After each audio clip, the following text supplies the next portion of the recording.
नमस्कार दोस्तों, स्वागत है आपका मेरे एक नए वीडियो में। दोस्तों आज हम बात करेंगे इलाहाबाद हाई कोर्ट के द्वारा आगामी जो आर ओ की भर्ती आने वाली है 350 से ज़्यादा पदों के लिए, उसका सिलेबस क्या होगा और कैसे आप उसकी तैयारी करके एक अच्छे पद को प्राप्त कर सकते हैं। अगर बात की जाए इलाहाबाद हाई कोर्ट RO और ARO के प्रश्नों की, तो जो इसका प्रश्न होता है वो मल्टीपल चॉइस ऑब्जेक्टिव क्वेश्चन होता है। यानी कि आपके एक प्रश्न होंगे, उसके 4 उत्तर होंगे और उनमें से जो उत्तर भी सही होगा वो आपको टिक करना होता है। तो ये मल्टीपल चॉइस ऑब्जेक्टिव क्वेश्चन पे आधारित है और इसका जो मोड होगा वो ऑनलाइन होगा। इस भर्ती जो 2021 में भर्ती कराई गई थी RO की, उसके पहले जितने भी परीक्षाएं होती थी वो ऑफलाइन मोड में होती थी, लेकिन 2021 से जो परीक्षाएं हो रही हैं RO की वो ऑनलाइन मोड में हो रही है। यानी कि आपका परीक्षा जो होगा वो ऑनलाइन होगा। बात करें अगर टोटल क्वेश्चन की, तो टोटल क्वेश्चनों की संख्या होगी 200 और हर क्वेश्चन आपका 1 नंबर का होगा। यानी कि टोटल नंबर 200 नंबर के आपके प्रश्न पत्र होंगे। तो आइए बात करते हैं इसके सिलेबस की। तो सिलेबस की बात की जाए तो इसमें आपको जनरल साइंस के क्वेश्चन देखने को मिलेंगे। जनरल साइंस में भी आपके जो बायो है, बायो से क्वेश्चन ज़्यादा पुटअप करता है। किसी भी परीक्षा में आप उठा कर देख लीजिए, साइंस में से सबसे ज़्यादा क्वेश्चन बायो से पूछे जाते हैं। तो बायो से क्वेश्चनों की संख्या ज़्यादा होगी जनरल साइंस में। उसके बाद हिस्ट्री ऑफ इंडिया यानी कि भारत के इतिहास से प्रश्न होंगे। इंडियन नेशनल मूवमेंट यानी कि भारत के स्वतंत्रता संग्राम से संबंधित प्रश्न होंगे। यानी कि इसमें आप 1857 से 1947 के बीच के प्रश्न देखने को मिलेंगे। फिर Indian polity, economy and urbanization से प्रश्न होंगे। उसके बाद आपके इंडियन एग्रीकल्चर एंड इकोलॉजी यानी कि पर्यावरण से प्रश्न देखने को मिलेंगे। फिर वर्ल्ड एंड इंडियन ज्योग्राफी से आपको प्रश्न देखने को मिलेंगे।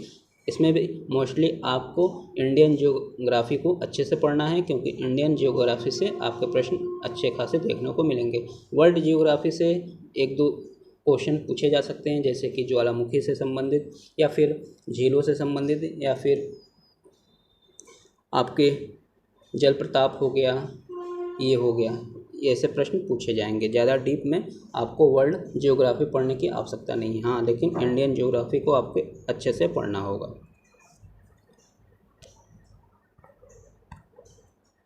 फिर आता है करंट नेशनल और इंटरनेशनल इम्पोर्टेंट इवेंट्स। तो जो भी इवेंट्स करंट टाइम में हो रहे हैं, चाहे वो इंटरनेशनल हो या फिर नेशनल हो, उससे आपको अप टू डेट होना ज़रूरी है। इसके अलावा sports, award, important person, important place से संबंधित भी प्रश्न पूछे जाते हैं।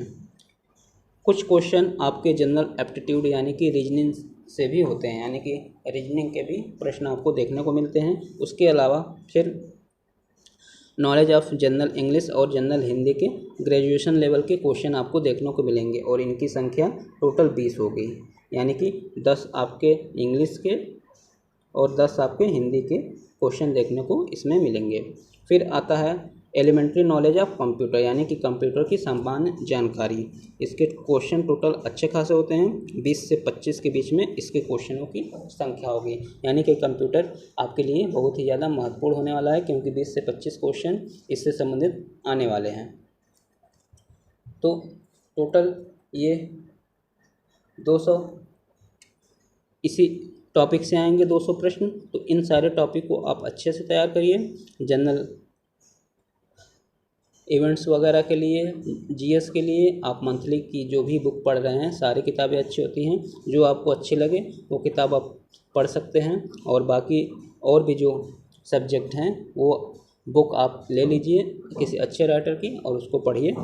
इसके अलावा बात की जाए अगर टाइपिंग की, तो टाइपिंग का टेस्ट पहले तो रिजल्ट निकलने के बाद होता था, लेकिन इस बार से क्या हो रहा है कि उसी दिन सेम डे को ही टाइप की परीक्षा भी आपकी ले ली जा रही है, जो कि एक अच्छी बात है। इससे रिजल्ट जल्दी आने की संभावनाएं और बढ़ गई हैं, क्योंकि पहले क्या होता था कि रिटेन एग्ज़ाम होता था, उसका जब रिजल्ट आता था उसके बाद टाइपिंग की डेट आती थी। टाइपिंग की डेट के बाद फिर इसका फाइनल रिजल्ट आता था। लेकिन अब सेम डे टाइपिंग होने से ये फ़ायदा हो गया है कि रिजल्ट आने में और कम समय लगेगा। तो बात की जाए आपके टाइपिंग की, तो आपके टाइपिंग टोटल 50 मार्क्स की होगी, यानी कि 50 नंबर की होगी।